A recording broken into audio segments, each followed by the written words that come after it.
What's up, everybody? Welcome in to another edition of Max Marquee Matchup. We are back here right in time for the playoffs. Look, we got past the wild card round. We got some of those kind of bad games out of the way, even though we had at least the good Commanders Buccaneers game. But now we're into final eight. These are the best playoff teams available. These are some elite matchups between teams that have been able to be heavyweight fighters throughout the entirety of the regular season.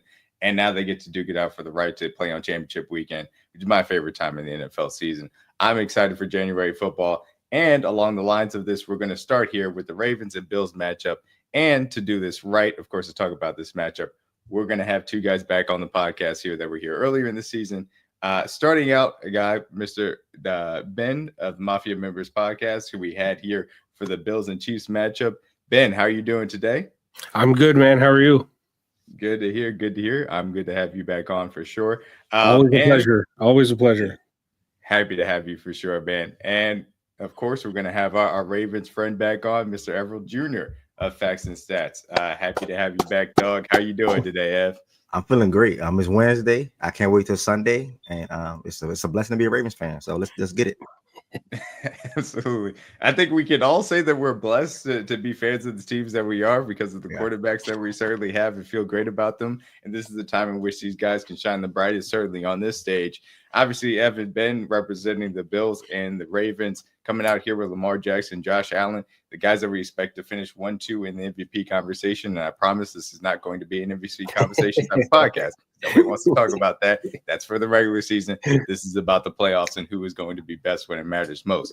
So along those lines, though, I would be remiss if I ignored what is the biggest storyline from this standpoint. And obviously, these are two teams that are looking to have that level of postseason success that ends in a Lombardi Trophy. These are two quarterbacks that want to end up hoisting that Lombardi Trophy as well.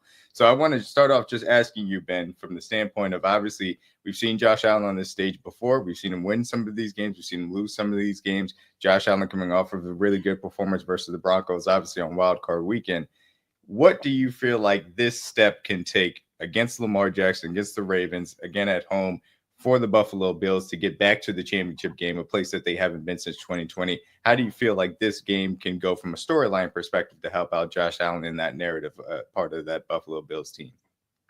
I mean, it's divisional week, but you can still kind of consider it a legacy game. I think for both of these quarterbacks, actually, because we both know that trying to get to the Super Bowl has been tough for both of these quarterbacks, and it's kind of going to give a little bit of bragging rights as to who's that second best team in the AFC. We all think that the AFC, at least I do anyways, I think that the AFC has kind of the better teams with the better chance of making it. It's our three teams right here are kind of the biggest Super Bowl favorites, and it's so it's a legacy game and kind of figuring out where you're at inside the standings of your own conference. So I think for Allen, it's going to be a really important game for him and for him personally as well, because he wants to go out there and prove that he can hang with the best of them in the league. He's a guy who's been kind of overlooked his whole life. The story is well known of no college offers, no D1 offers, had to go the JUCO route and stuff like that. So it's kind of going to be something that he can be proud of for sure. Yeah, absolutely. Certainly, that applies a lot as far as a legacy game is concerned, and I think there's something that's going to be looked upon and remembered as such. Obviously, on the other side of this, Lamar Jackson, somebody that was in the AFC Championship game last year versus the Kansas City Chiefs. This is an opportunity, again, Lamar Jackson to get back to that game for a second time in his career as well. Ev, speak to Lamar Jackson, and obviously he has a little bit lesser of a playoff resume from the standpoint of people think that he has some issues as far as performing in that standpoint. Of course, had an excellent game versus the Pittsburgh Steelers, especially with that ground game that you guys were able to attack them with. Talk about kind of the legacy of Lamar Jackson being able to get to a championship game once again, and then having this as a stepping stone, specifically trying to avenge that earlier playoff loss that he had to Josh Allen in Buffalo in his career. Yeah, I think one things are just super different this time around. Lamar Jackson grew as a player. He's better as a player. What we did last year was remarkable. It was amazing. And I think this time around, they'll feel even better. Lamar Jackson, career-wise, listen, he can do one thing. People, if he wins this weekend, from a legacy standpoint, they can't say he has a negative record in the playoff anymore. He'll actually be 4-4 in the playoffs. That loss to the Bills came 3 years ago, which was, to me, probably a bad game. That wasn't a Lamar-like type of game. But Lamar Jackson isn't what he was then. In 2021, he's not the same who he is now in 2025. He's a better thrower of the football, runs the ball better, he's smarter, more elite with his talent, period. He made a strong case for himself to be the best quarterback in the league this season. One can argue probably even last season as well. So I think a lot is at stake in this game, and I agree with Ben. These are the three teams in the AFC that's been there the last couple of years. Obviously, we had a 2-year gap for Ravens fans because Lamar Jackson got hurt 2 years in a row. Would allow the Bengals to have a year, or allow the Bills to be there. Obviously, the Chiefs still the Chiefs, whatever the case may be. So, I think from a legacy standpoint, he wants it. He knows what's at stake. He wants to get back to the championship, and not even just get back to the AFC Championship, but he wants to see the Steelers again. So he can have a career record in the playoffs 4-4. I think 2 out of his last 3 playoff games been good. He was good against the Texans last year. He was good against the Steelers last week. The Chiefs game was so and so. It could have been better. So I think 2 out of the 3, I'll say, he's been good, and he can silence a lot of doubters now. And I think people can, even today, when I was live today on TikTok, people were talking to me about Lamar Jackson, how he chokes in the Ravens fold and this and that and that. I think if he rises to the occasion and gets his get back on Buffalo, I think that silence a lot of noise. Yeah, I think that's perfectly fair. The measured responses are what I expected, because this is about perspective. Obviously, this is still only a divisional round game. It's one of those things where when you're in our conference in the AFC, it feels like you're going to have to go up against one of these guys. And I speak from the perspective of a Chiefs fan. It's Patrick Mahomes. Feels like you're going to have to go up against a Josh Allen, Lamar Jackson, Patrick Mahomes, and Joe Burrow to get to the championship game, let alone obviously to where you want to go to in the Super Bowl. So all of this is just a measure of this is the next step. But also when you have 2 quarterbacks that operate at this level as far as the game is concerned, then you always know that there is a legacy aspect to it as well. And that's what I expect to hear from you guys as well. But obviously sorry, can I just cut in there? It was just one thing I was thinking of when when Cincinnati thought that they were going to make the playoffs, and they were going to come in as the 7th seed, and I sat back and I was like, man, Josh Allen's going to have to beat Joe Burrow, then Lamar Jackson, then Patrick Mahomes just to get to a Super Bowl. And then I was like, damn, Patrick Mahomes has been doing that for 5 years. Like that these are the people that he's been gone up against for the past, 5 years in the playoffs. And it's unfortunately we've come out on the wrong side of it. But like, as far as legacy goes and, stacking playoff wins against quarterbacks of this level and teams of this caliber, it's crazy. Yeah, absolutely. And look, I will say this as a Chiefs fan. I think that having to go through these titans of quarterbacks that I certainly believe that both you guys qualify as and Joe Burrow also qualify as, it also prepares us. I think that's why we've had the success we've had in the Super Bowl, because when we get to the Super Bowl, we're not facing one of you guys there. And it's a little bit easier on the defense for that perspective. I'll tell you that much. But again, there are 20 other guys. Obviously, they're going to be playing on the field outside of Josh Allen and Lamar Jackson. We could talk about some of the matchups from their perspective, obviously. We're going to start with the Ravens offense and what they present. And obviously, the addition of Derrick Henry has been really key to their ability really to get after any offense, but specifically in their ability earlier on in the matchup that we had when the Ravens were able to go up against the Bills. And I did want to start off with a little bit of film, and then I'll kind of ask you guys some specific questions going off of this as well. But the thing that really stuck out to me going back and rewatching this game was obviously this was first drive of the game. Derrick Henry goes off the right guard, right tackle, that gap, and just is able to really attack what is kind of the second level of the Bills defense. And when Derrick Henry gets going, I mean, it's very hard to stop Derrick Henry from that perspective. But one thing I wanted to highlight, which I think was a key piece of this, and obviously the Bills are going to, or I should say Bills fans have kind of talked about this as we have led up to this matchup, is what that second level of defense looked like. Obviously, this was without Matt Milano. And you can see here the linebackers that are lined up kind of offset there. They're going to get stuck kind of looking a little bit inside, peeking on that Lamar Jackson play action fake as he goes out in that boot. That makes it very easy for the Ravens offensive lineman to climb to that second level, create that lane, and for him to take off.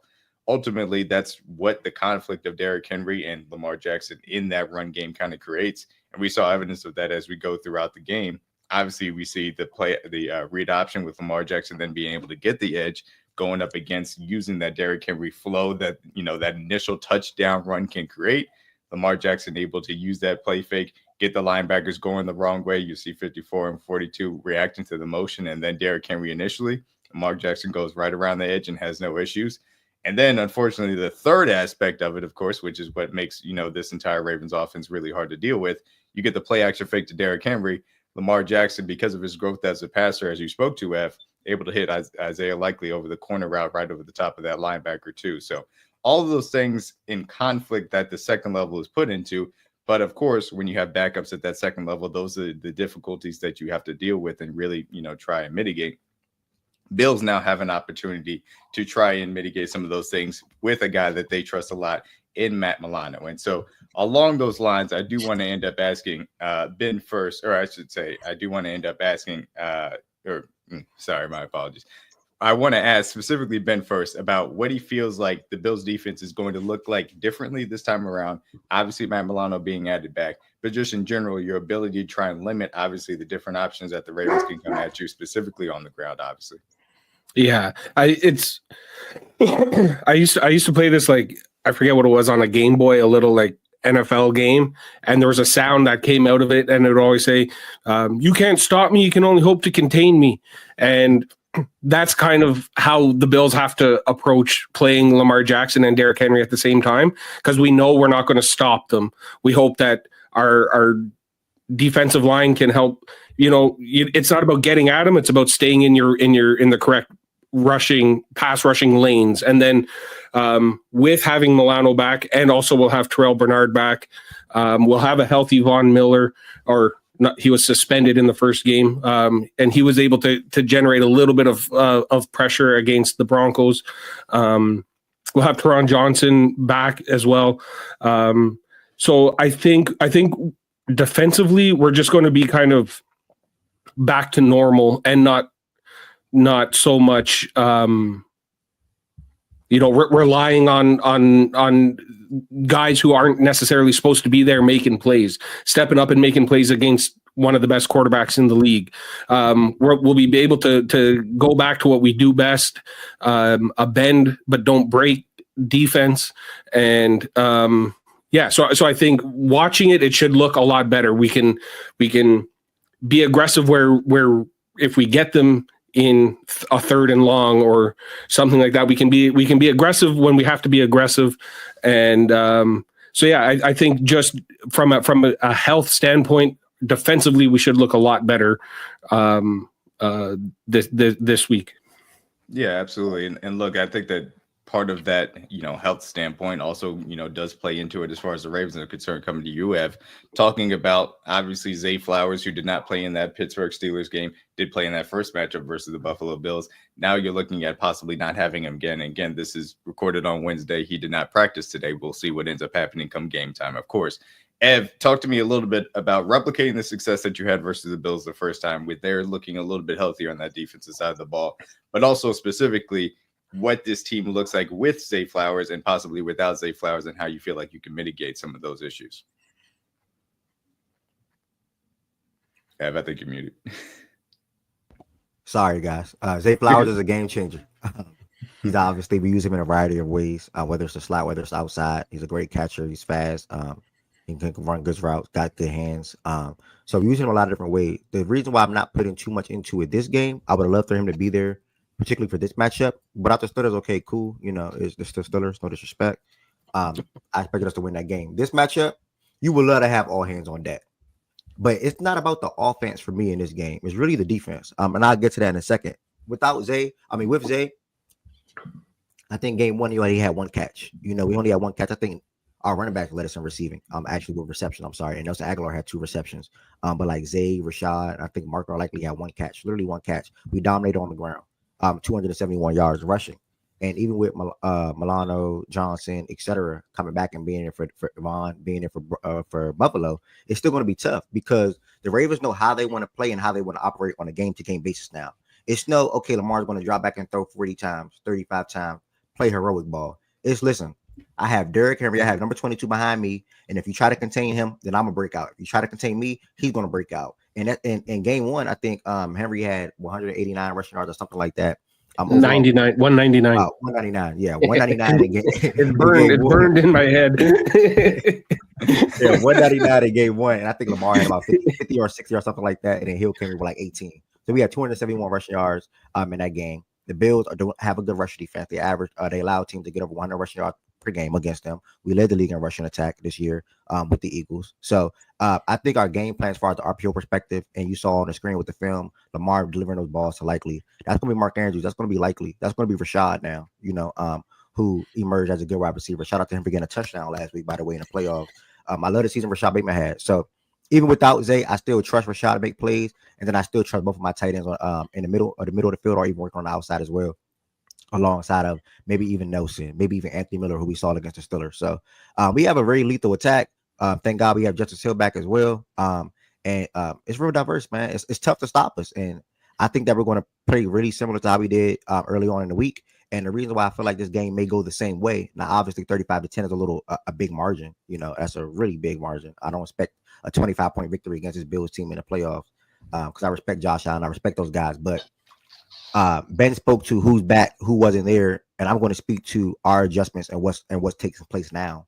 When we played them, our defense wasn't what it is right now. As far as the lineups, as far as the system, as far as the structure, the cohesiveness, the chemistry, all of that. It wasn't there. We had a new defensive coordinator coming in. It was the early match point of the week. We were still playing Marcus Williams. We added Tre'Davious White on the outside. We swapped Trent Simpson now. Trent Simpson's not even playing. It's Malik Harrison now. Kyle Van Noy had a great year. Owe had a great year. Both guys did double-digit sacks. And we now moved Kyle Hamilton from being like a box safety or working in a slot to not being our last line of defense with Ardarius Washington. And ever since then, our whole entire pass defense changed. Nate Wiggins is not looking like a rookie corner.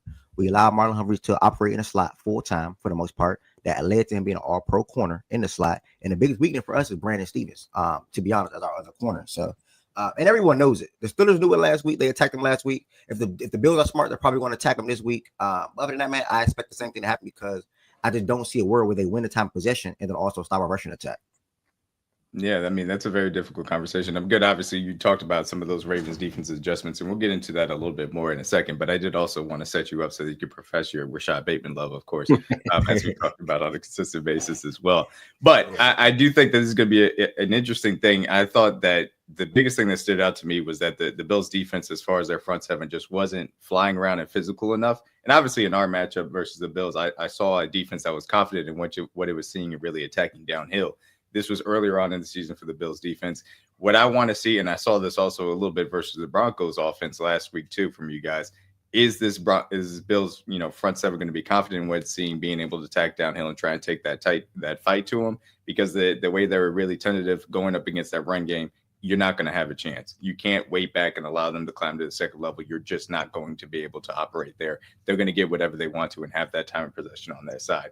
But I'm going to come right back to you, Ev, to talk about the flip side of this, which is obviously the Ravens defense versus that Bills offense. And watching this, I have talked about this the entirety of the year. The Bills offensive line has really impressed me throughout the entirety of the year. The physicality that they play with, I thought Spencer Brown has had a really step up in the level of play that he's brought to the tackle position specifically. But when I was watching this game again, I was a little bit surprised by again, talking about the fight being taken to him, the way that the Ravens front was able to kind of dominate the Bills and be able to make it incredibly difficult for Josh Allen to be comfortable in the pocket. We saw versus the Broncos, he had plenty of time to operate as much as he wanted to. And in addition, the Bills and their heavy personnel sets that we'll get into a little bit later on had no issues, road grading that. What is a very good Broncos defense, but it's a little bit light. The Ravens don't necessarily bring those same issues. So, Ev, talk to me a little bit about the Ravens front seven, in addition, obviously, to those adjustments that you guys have made to the back end and some of those guys that you're really impressed by on a week in and week out basis. Yeah, I mean, Triple Crown defense last year, turnover, sacks, the whole nine, right? So it's hard to replicate, losing your defensive coordinator. Shout out to Mike in Seattle, and coming in with Zach Orr, who was really a really good player for us before he hurt his neck.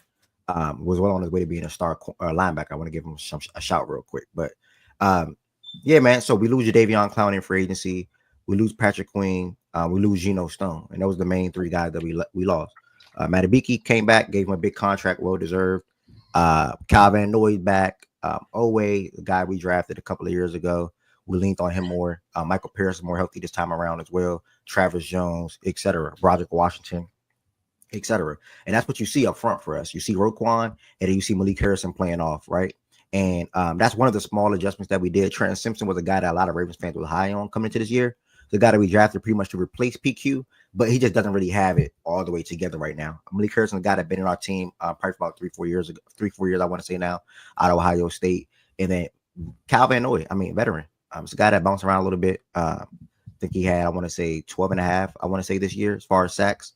And in that game, and I spoke to Owe and Van Noy about 5 minutes ago. And in that game, both of those guys had a sack. I think Van Noy might have had 2. And I think that our job is up front is to control James Cook on the ground, which I think we'll do pretty good. And Ray Davis, I think we'll do pretty good at that. In game 1, he had 39 yards, 9 carries. And if we keep Josh Allen in the pocket, put him under arrest a little bit, make him be pressured like we did in game 1, I think you'll probably see our defense have similar success to what we did in game 1. And like I said, it's different now. Like the last line of defense is just different. Our Darius Washington, the great tackler. We dropped an interception last week. Should have had one, but it's a good guy when it comes to covering, finding the ball. We all know what Kyle Hamilton does on a game-to-game basis. So I'm just really super duper confident, man, in my whole entire defense, period. Starting with the D-line, starting with the linebacker player, Roquan, and starting with the corners. Nate Wiggins just does not operate like a rookie. I'm falling in love with Nate Wiggins on a game-to-game basis. Marlon Humphrey is still there. And like I said, Kyle Hamilton, Darius Washington. So I think Van Noy, Owe, Travis Jones when he's out there, Matabiki when he's out, obviously when he's there, Michael Pierce when he's in the middle as well, and Roquan and Malik will make it pretty tough for James Cook. And if we do that, I think we're going to have much success when it comes to containing Josh Allen, Kincaid, Shakira Cooper, and those guys on the outside. Yeah, and I'm glad that you mentioned a little bit there at the end as far as the weapons are concerned. And Yep. In this first game, this was prior to the trade for Amari Cooper.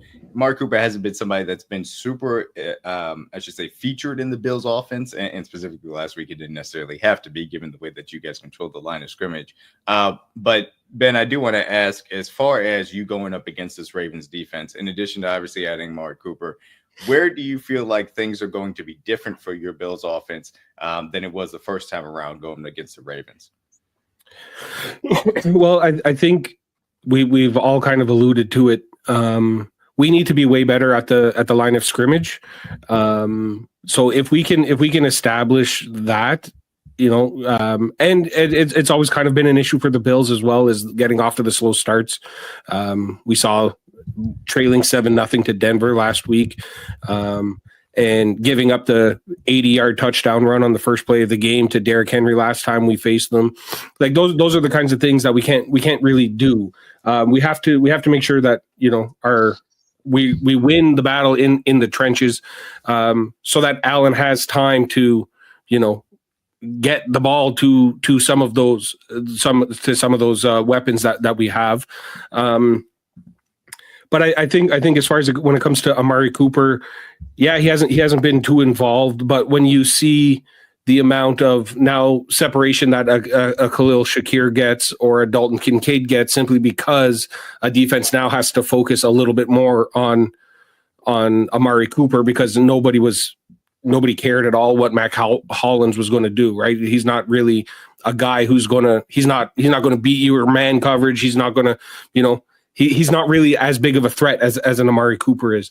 So obviously, with just having him in the lineup opens things up for other guys in our offense. And I think, just having him out there is going to be a difference for us to, kind of get into a rhythm. We're a team who, we run the ball first, and then we kind of go off of that. So if we can get the line of scrimmage going, James Cook gets a little bit, more involved, and then that opens up the passing game. I think it'll look a lot different than the first week or week 4, the first game we played them.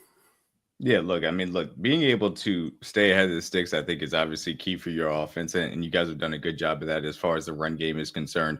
But it's incredibly tough when it comes to the Ravens defense and the way that they present things.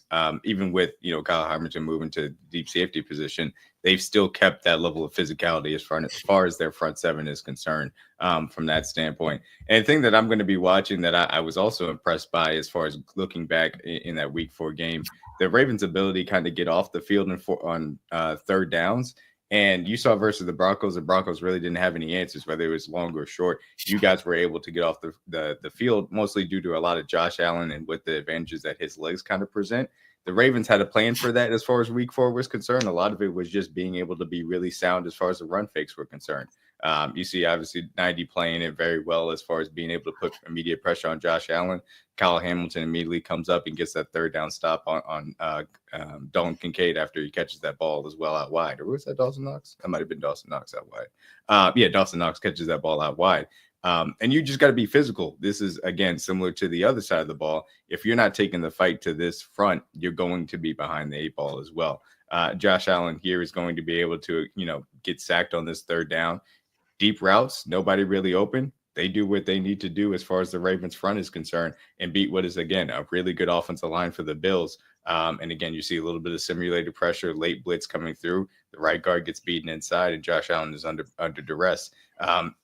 Conversely, when you saw versus the Broncos, and one specific adjustment that I was kind of impressed by, in addition to some of the 6 offensive lineman stuff that the Bills did, they added this wrinkle as far as the 4x1 sets, being able to create conflict within the defense. The Broncos are going to try and play a little single high man coverage here. And ultimately speaking, this is going to get Curtis Samuel streaking across the field on a deep crosser. This is going to be the 55-yard touchdown.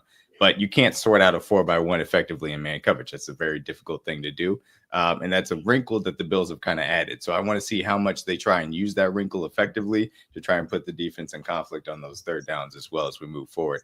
Anything else as far as the matchup is concerned you guys want to get to before we get to the best bets? Just one thing about the previous matchup.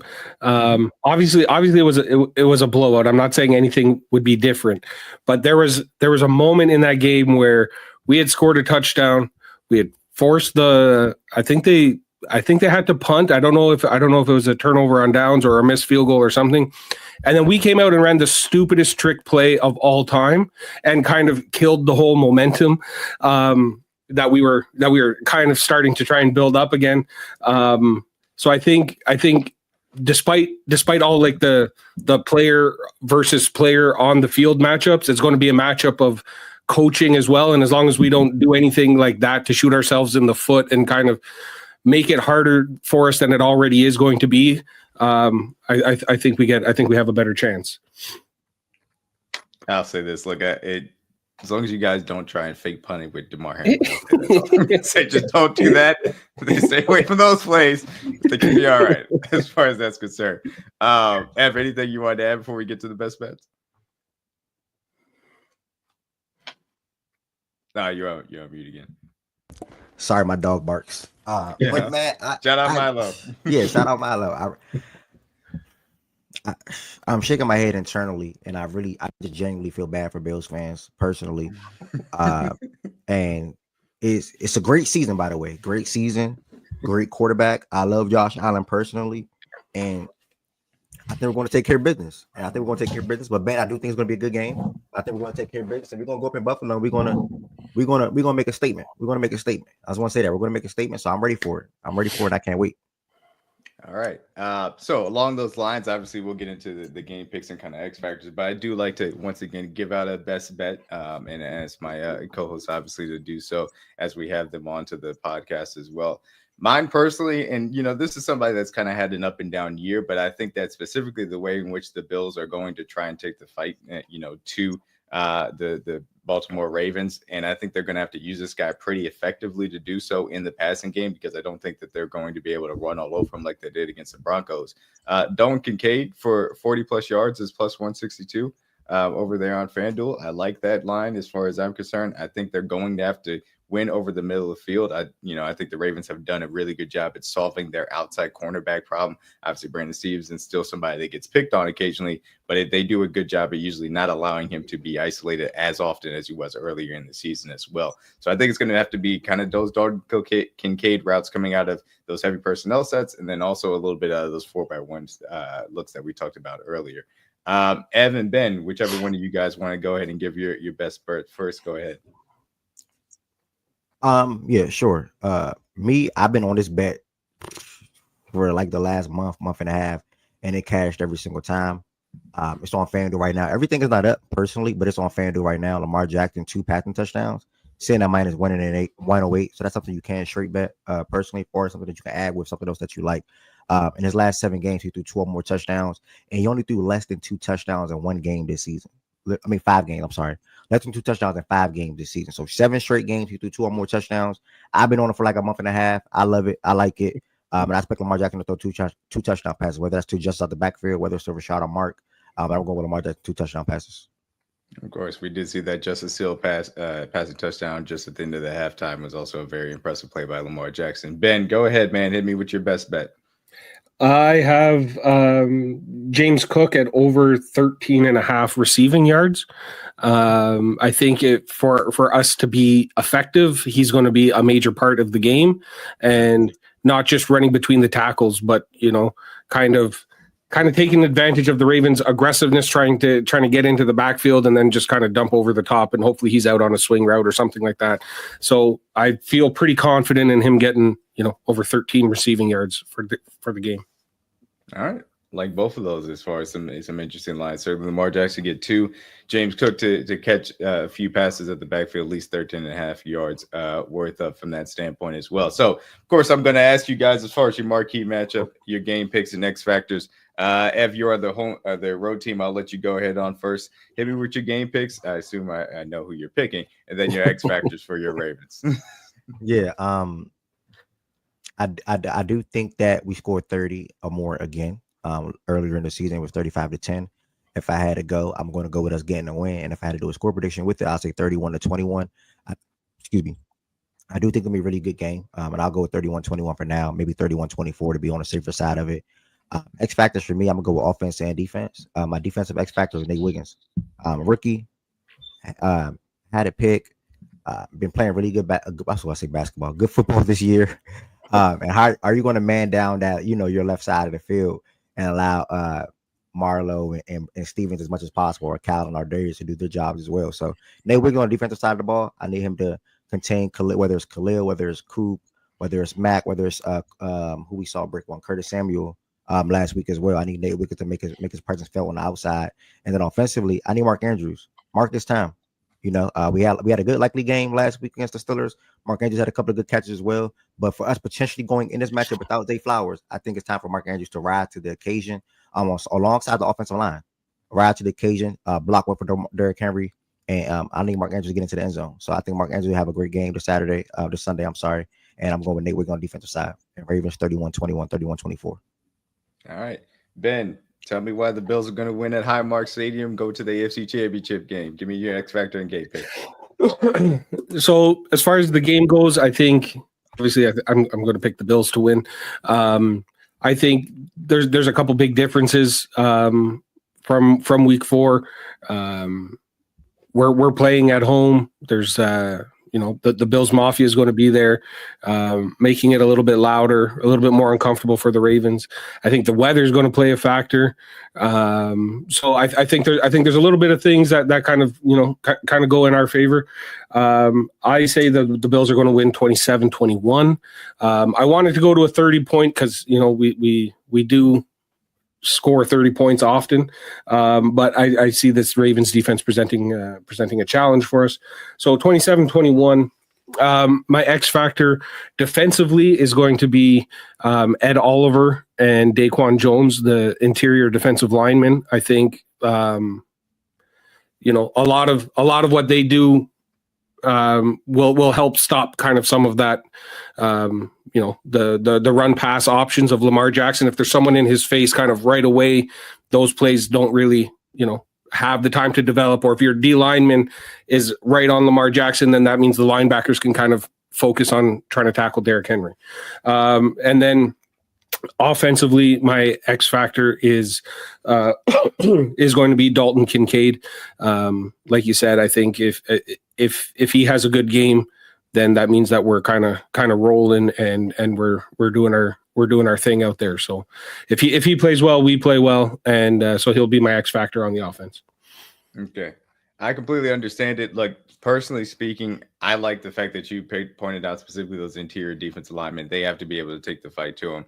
I didn't allude to this as far as it's concerned. If the Bills are going to have success in this game, they're going to have to find a way to get off the field and be able to get off the field. They're going to have to find answers in the run game. That means I do think that Matt Milano is going to have to be an answer to what they could do as far as the defensive run game. On the Ravens side, I think that you laid it out, Ev. I think your offense is in a good place as far as that's concerned.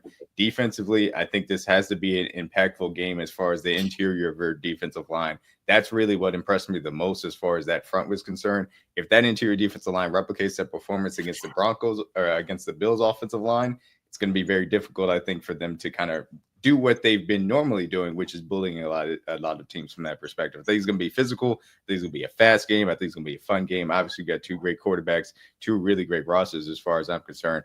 All that being said, I do think that ultimately this is going to be the Ravens winning this game just by a little bit. I got it 24-21. I think both teams are going to be shortening the possessions, trying to keep the ball in their hands, certainly using the run game on a consistent basis. So I got the Ravens 24-21. Really close. Is really a coin toss as far as that's concerned, but I think it's going to be a lot of fun.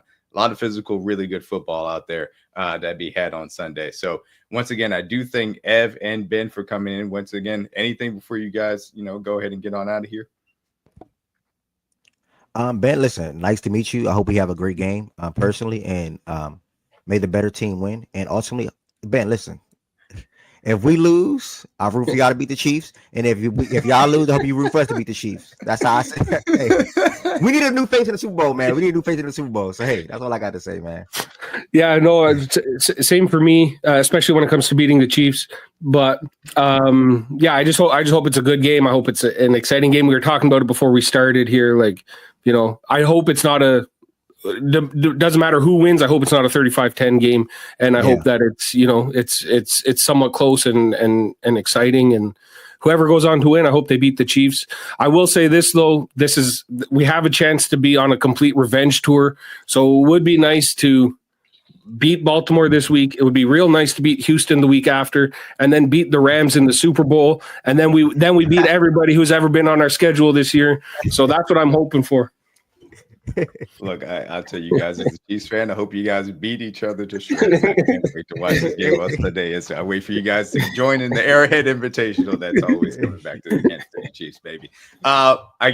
Thank you to Ev. Thank you to Ben. Check out the Mafia Members Pod over there with Ben. Check out Facts and Stats Daily Show over there with Ev. Does a great job as always.